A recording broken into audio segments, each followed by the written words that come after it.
ألم تر كيف ضرب الله مثلا كلمة طيبة كشجرة طيبة أصلها ثابت وفرعها في السماء. Assalamu alaikum wa rahmatullahi wa barakatuh. Welcome everyone to another episode of the Deeply Rooted podcast. I am your host, Sister Iman, and as usual, we have Brother Ejaz here today. So today's topic is, does atheism provide solutions for humanity? So to start, Ejaz, do you mind explaining to us what is atheism?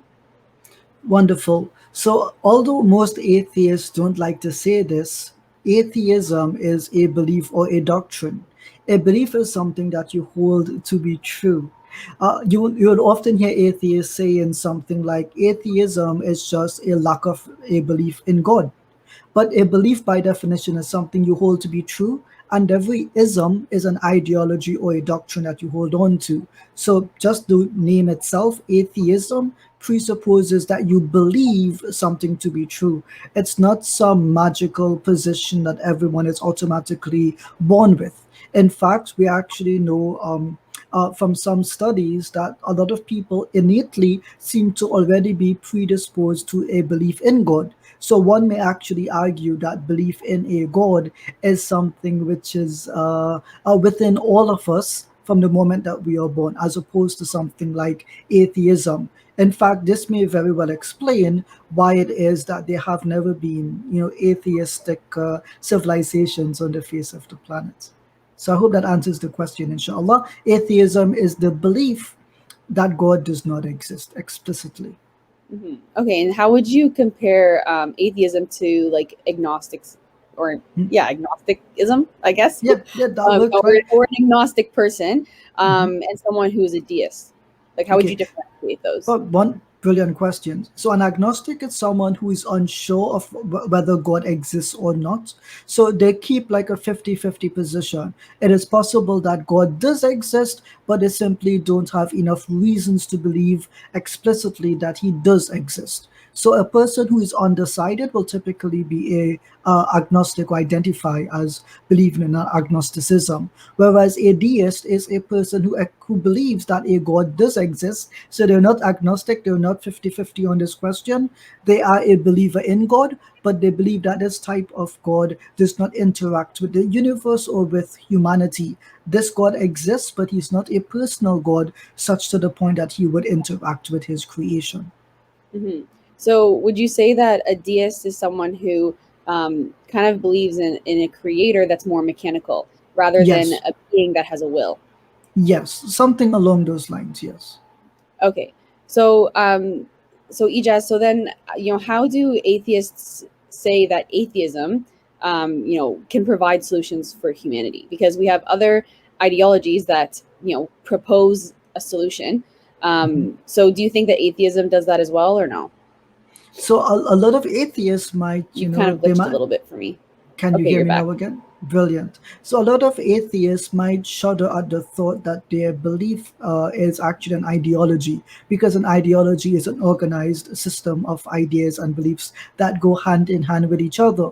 But although a lot of atheists, again, say that they don't have an ideology, it actually is fundamentally. So, for example, a person who's an atheist doesn't just simply believe that a god does not exist. They might associate with other ideas. For example, they might believe in evolution, they might believe in liberalism, they might believe in empiricism. There will always be a collection of ideas that go along with their fundamental rejection that God does exist. So is it accurate to call it an ideology? Yes. They may not explicitly acknowledge it as such, but the moment you group associated ideas with your belief in the lack of belief in God, then yes, this is an ideology.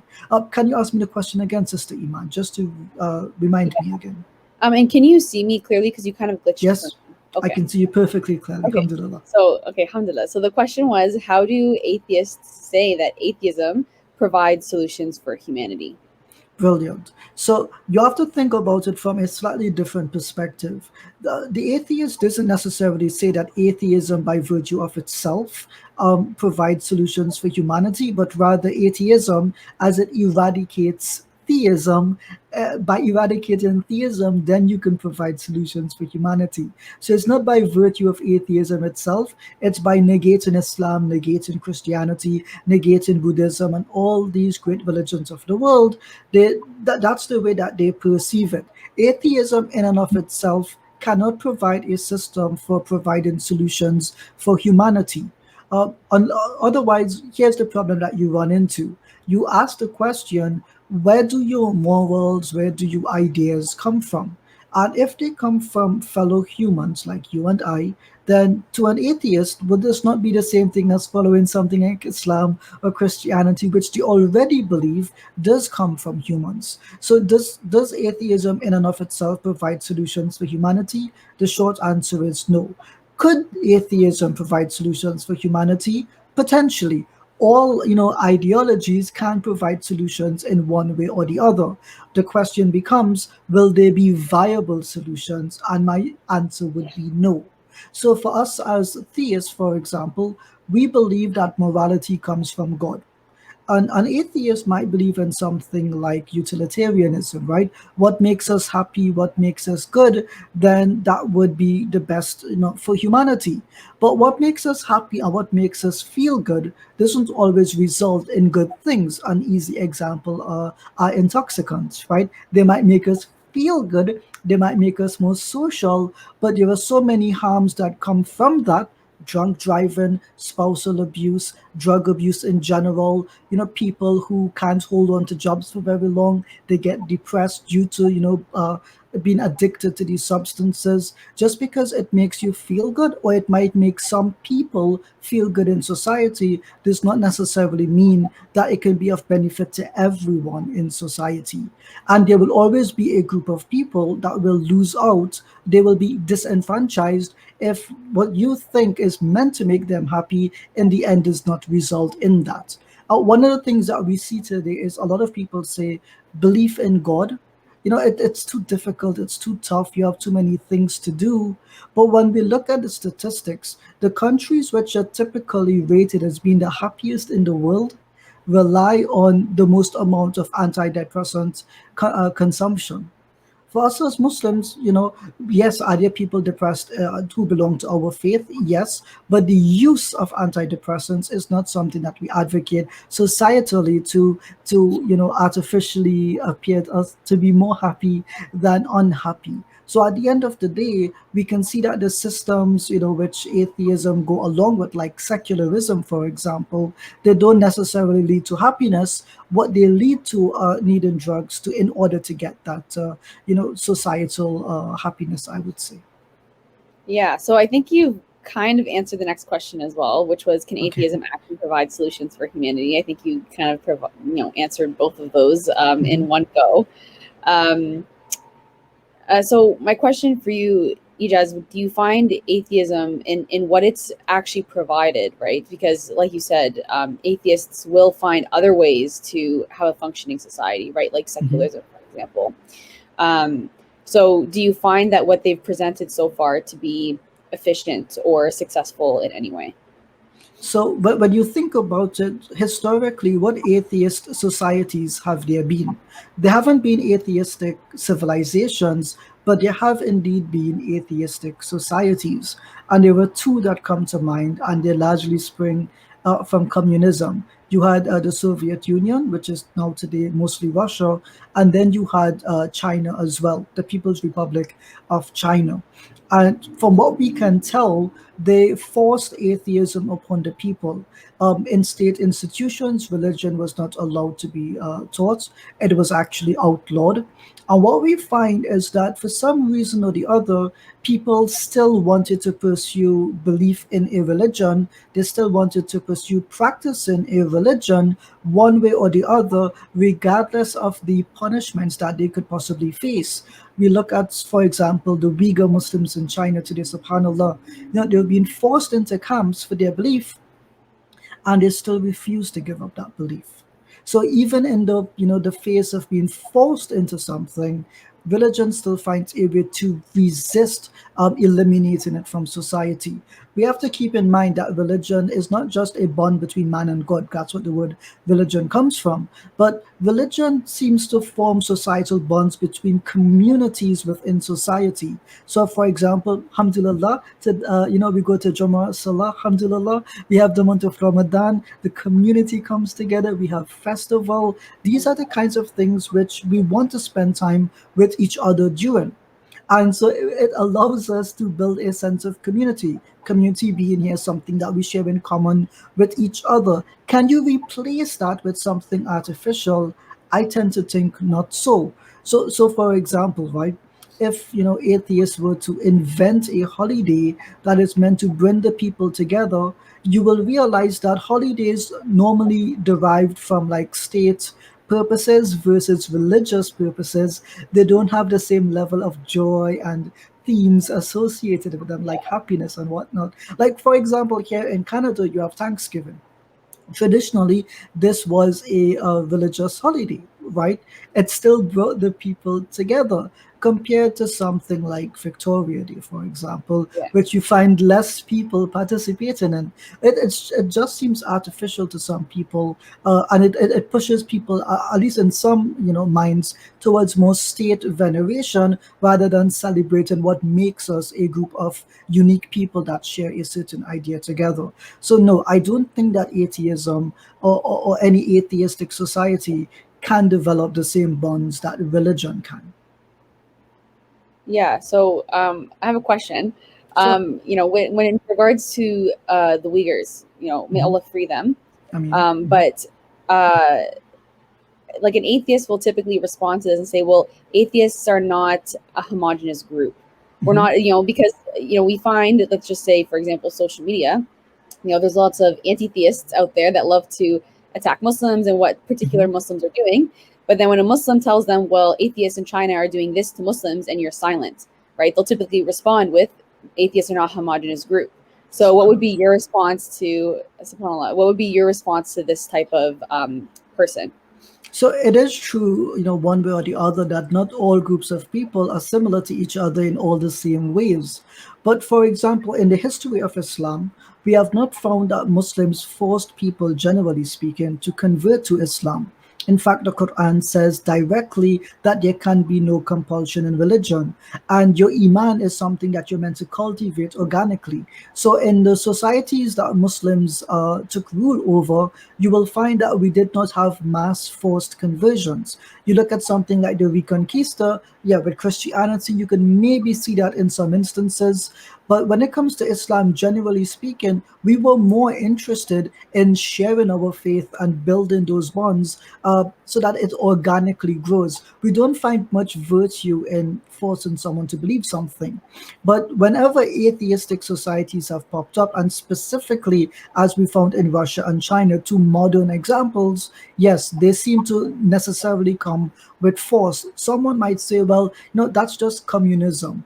But at the end of the day, these people were atheists and they still took the position that they should force people into such abandonment of their beliefs. Or you can even look at modern secular examples, right, where people who have religious symbols, and there are only two countries which I know that practice this. They speak a language in common, particularly with each other.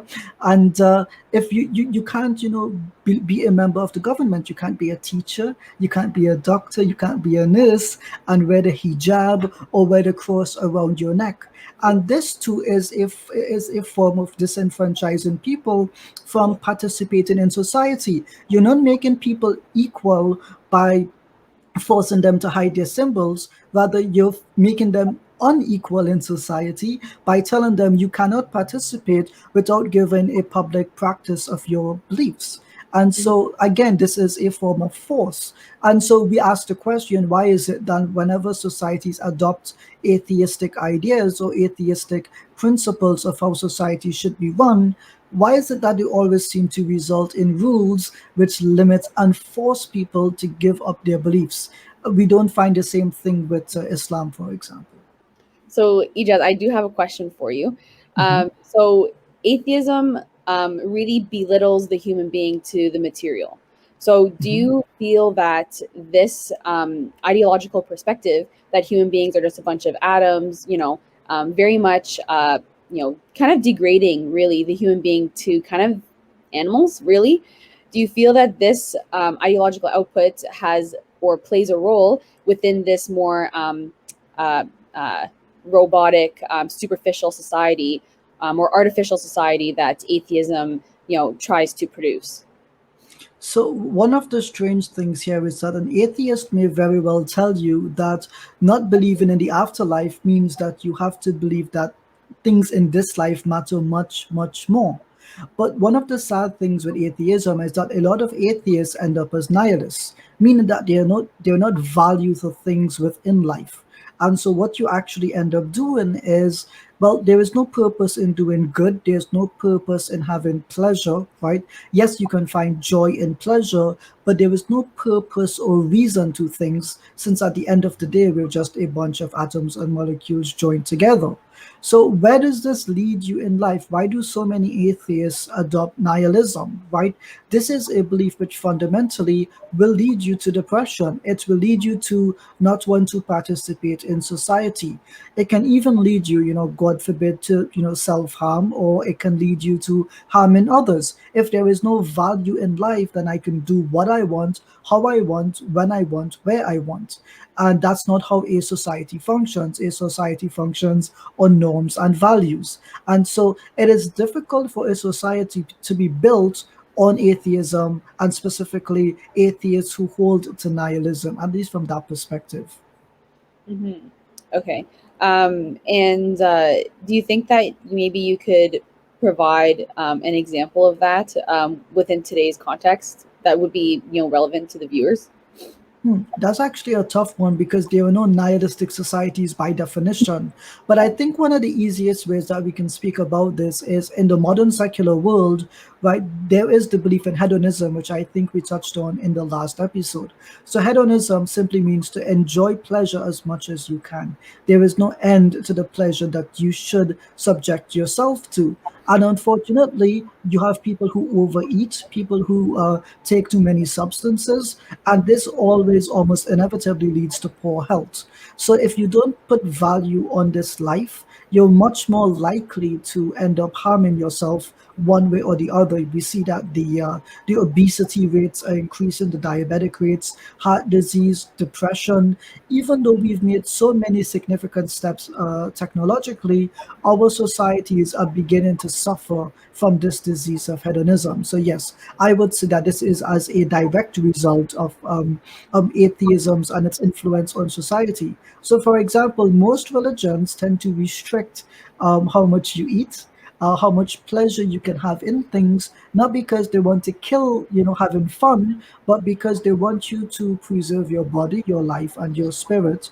And so we have this belief in Islam as well. Our body is an amana, it's a trust from Allah.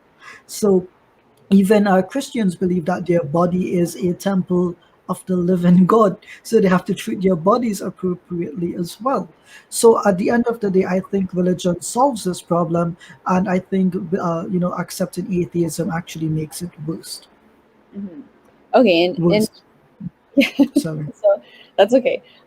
So what type of questions do you think that we should be, as as Muslims, what should we be asking atheists? Mm. This is a fantastic question, and it's a question I like to ponder about myself. Typically, when I enter into so typically there'll be two kinds of atheists in the world: those not familiar with Islam and those familiar with Islam. Those who are not familiar with Islam, when we often speak to them about God, they'll ask questions like, "Well, why can't I see God, or why can't I talk to God?" And I tell them, that's a fantastic question, but you seem to be presupposing a Christian or a Hindu idea of God. In Islam, we don't believe that God is a corporeal entity, that he has a body. So I, as a Muslim, I believe in a God that I'm not meant to see, touch, feel, taste, or smell. Right, so you're coming with these presuppositions, which would not really stand up to what Islam actually teaches. So, for example, if we believe that God is not comprised of atoms and molecules, why would you expect to touch him? Can you touch something that is not made of atoms and molecules? Are you going to give God a thermometer if he doesn't have human features? He doesn't produce heat, right? No, it would be it would be a nonsense question or a nonsense demand. So typically, what I advise Muslims to do is ask such people, first clarify to me what concept of God you think theists believe in, just as a simple question. And then you come to those who, even though they have experienced Islam or they have some knowledge of Islam, they still ask that same question. And I remind them, I'm not sure how long you've spent in Islam, but do you think that Muslims believe that Allah is a jism, that he is a body? And a lot of them, they don't know how to answer that question, so I move them to the first category. Right? Yeah. But if you're an ex-Muslim and you don't know that we don't believe that Allah is a corporeal entity, then this just tells you the value or how much knowledge that person did have when they were in Islam. And then I basically clarify what the concept of God is to them. Now, you asked me the question, why should we ask such questions like these to atheists? That is because all atheists tend to generalize or presuppose that all theists share in the same generalized concept of God.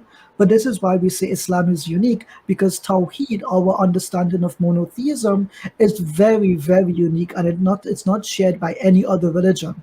What I try to tell people is that people tend to do one of two things with God. Either they raise humanity up to the level of God, or they bring God down to the level of humanity. As Muslims, believe Allah exactly where He is. He is transcendent. He is not like us, laisa kamithlihi shay, as the Quran says, Surah 42, verse 11, and we leave it just like that. Alhamdulillah. So these are questions we should ask. Another question that we should ask is, can you tell me what kind of evidence you would require to believe in God? Right? So again, it ties into the first question. What kind of idea? It actually tells you what kind of associated ideas these people have in regards to God. So for some of them, they might speak to you about God's mercy or God's sense of justice. And we typically ask them in return, how do you determine right from wrong?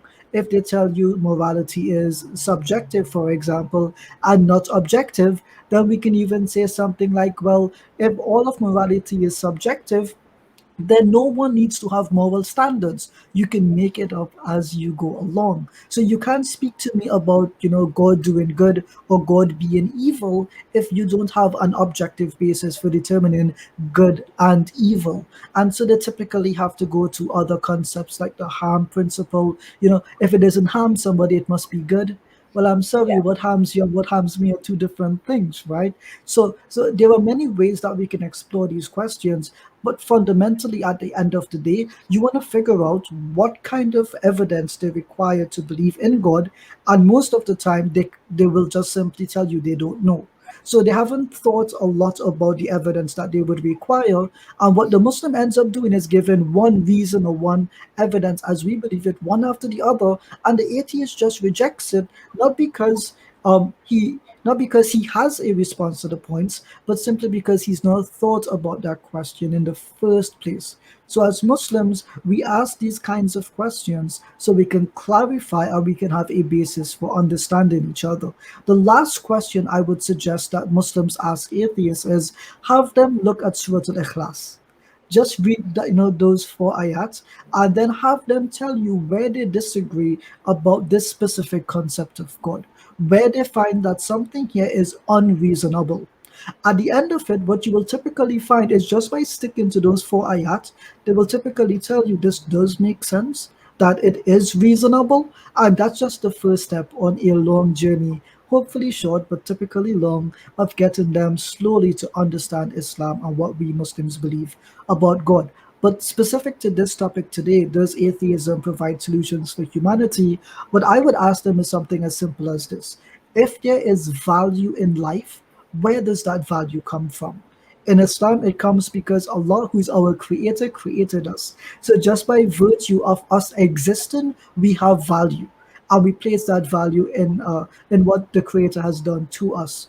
For the atheist, where does human value come from? Why does human potential matter? And why should it matter? And so questions like these are the ones I think we should ask them.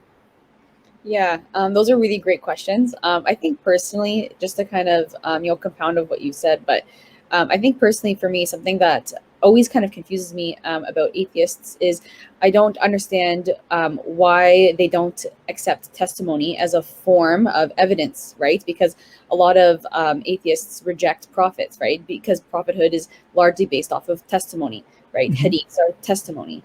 However, we use testimony every single day, right? Based off of people that we view as trustworthy, right?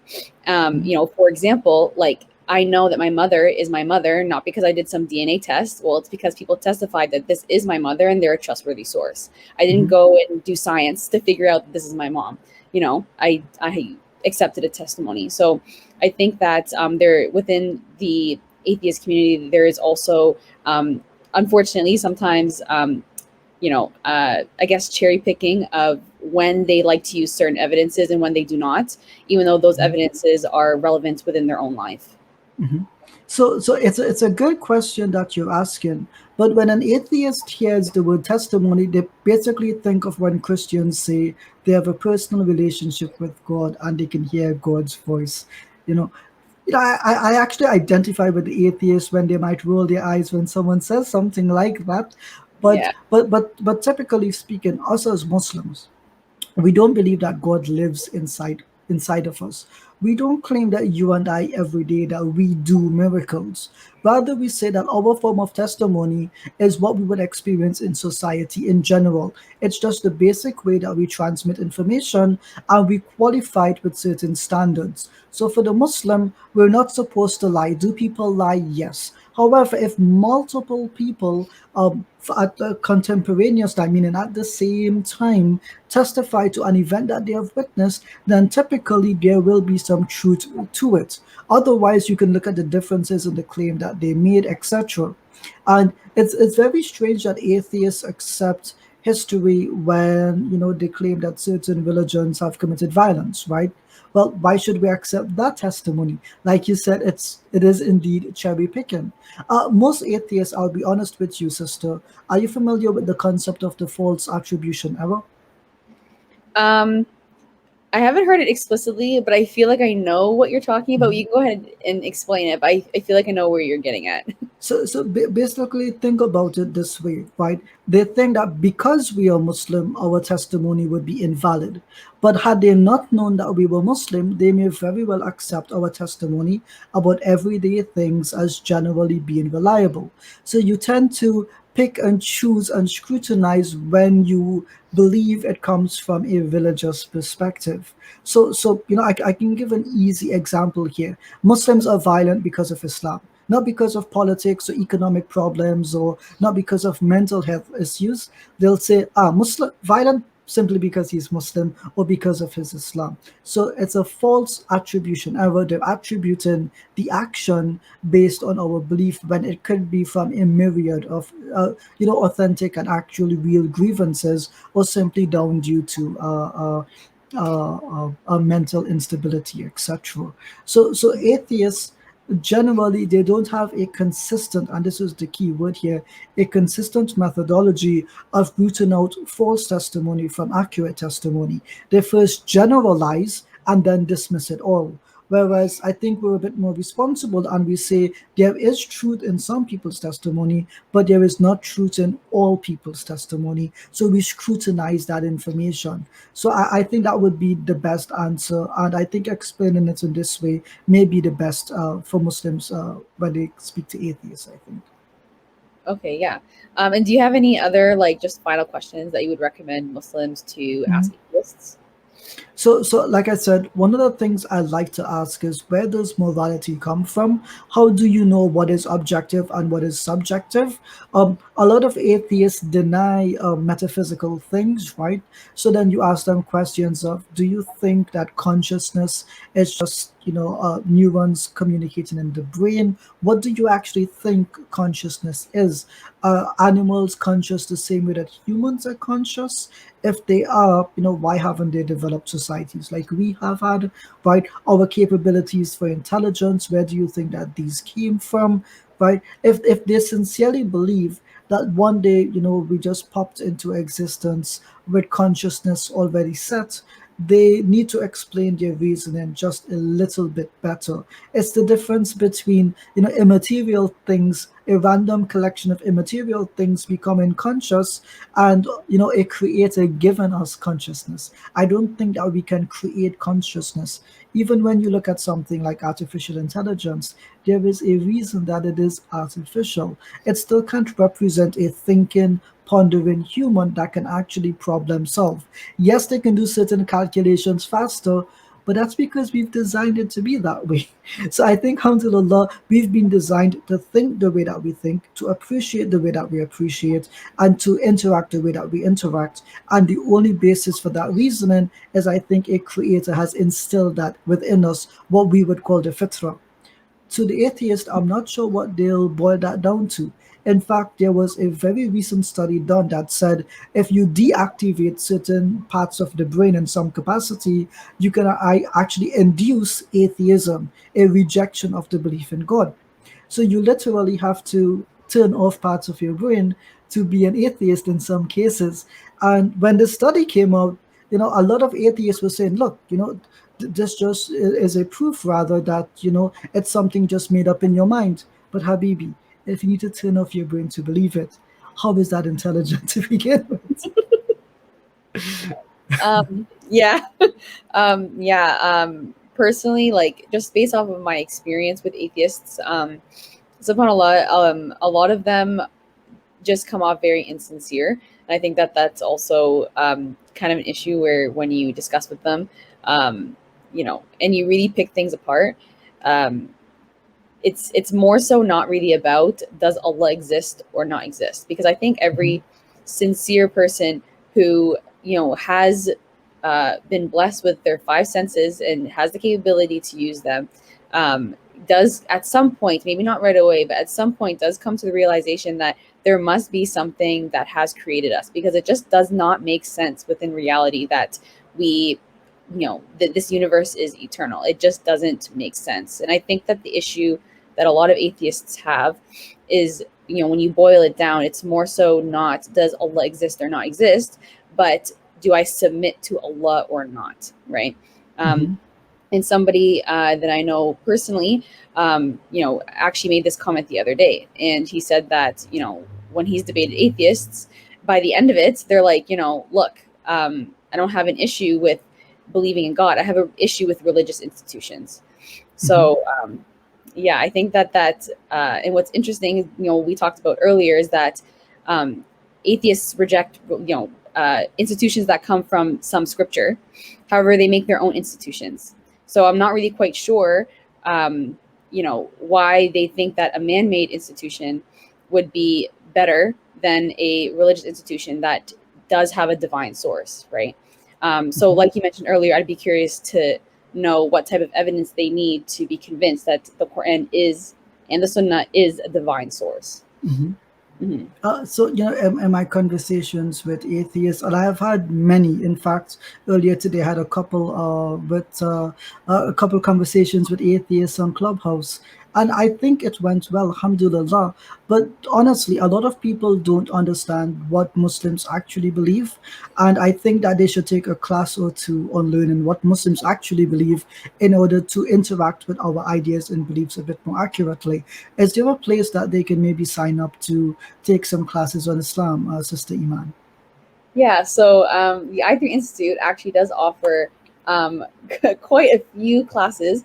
We also have, hot topic series. We have lots of events that are open to the public for people to come and listen in. So the program in particular is the Young Da'i program.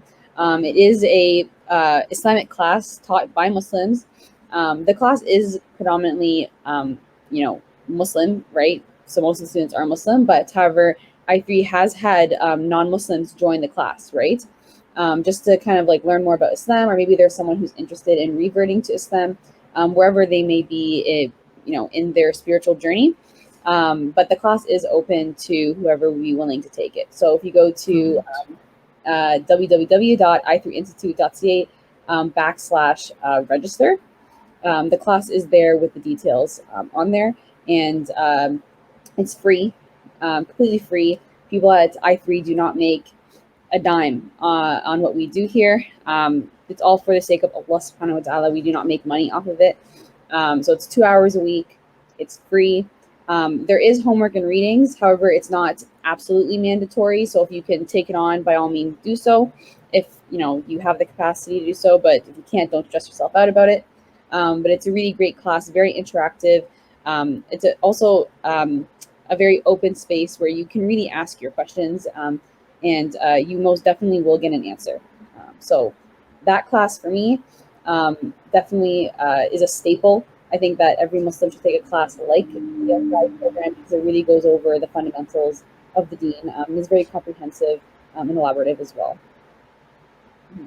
All right. Well, I think today we had a great episode, Sister Iman. Any final words? No, not at this moment. I think that we had a really great discussion, and I hope that it was beneficial for the audience. Inshallah. All right. Assalamu alaikum. Bye-bye. Okay. Assalamu alaikum wa rahmatullahi wa barakatuh.